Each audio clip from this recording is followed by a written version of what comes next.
Perhaps you fancy yourself an idle game, but hate all of the microtransactions that you're forced to purchase in order to progress in most free-to-play titles. Well, I may have something that's right up your alley. Dungeon Defense gets rid of many of the annoying aspects of other free-to-play titles, coming in at a premium price of 99 cents.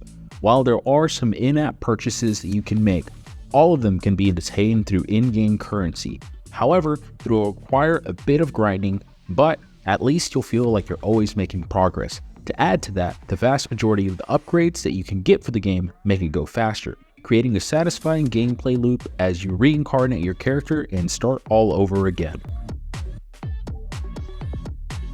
Mechanically, Dungeon Defense does not recreate the formula in any major way.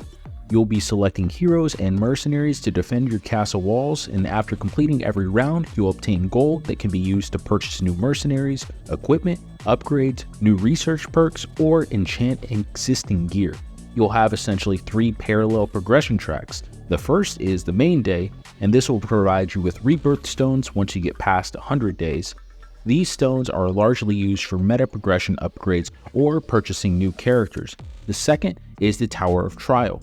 This will provide you with trial medals, which can be used for upgrading certain characters and unlocking additional skills. Lastly, there's an endless mode, and here you'll earn rubies depending on how far you make it. These rubies are the primary currency for upgrades that speed up the majority of the game, such as automatically selling unnecessary loot, starting combat, enchanting weapons, and choosing skills. This may not sound like a lot, but trust me, this is where you'll spend the majority of your playtime. This is an idle game, so the focus is on meta progression, not necessarily the gameplay. I'm using hard air quotes there.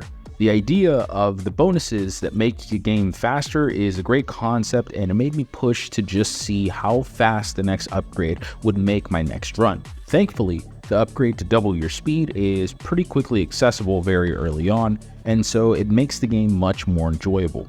Additionally, I thought that the way the game handled difficulty was great, allowing me to see just how far I could go if I wanted to commit the time to it. Lastly, the idea of making achievements perpetually give you more gold was cool and forced me to try out other characters that I wouldn't have otherwise.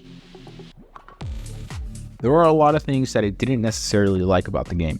Granted, some of them are part of the genre. For starters, the things that you need to do before waves, i.e. enchanting, gearing, modifying, and the like, were super cumbersome. Again, there are upgrades that eliminate this process, and I'm sure that it is somehow more enjoyable the less there is to do. Another issue that I had was the grind from wave 1 to 100. At certain points, you're just absurdly stronger than your current wave, and I wish that there was a way to skip to where you had to deal with the horde using strategic skills rather than just waiting a significant amount of time to get there. I will say that I rarely ever use these skills strategically unless I was fighting the endless mode. The last thing that there's an issue with is that there are still some predatory microtransactions. They do cut playtime significantly, but they also ironically significantly decrease the amount of time that you would actually spend playing the game. I saw many of them that were insanely overpriced, and I felt like seeing them might compel someone to fork over some cash. This issue is compounded since many of the major upgrades take significantly longer to obtain, primarily those of the ruby crystals. Overall, Dungeon Defense is a good game. A good game, not a great game, which is a shame because it has a solid foundation to be one that you can come in, clear maybe about 20 to 30 waves, rinse and repeat. I put roughly 11 hours into it. Unfortunately, it is mired by an issue that many mobile games have, which is making you feel like you need to purchase something to get to where you want to be.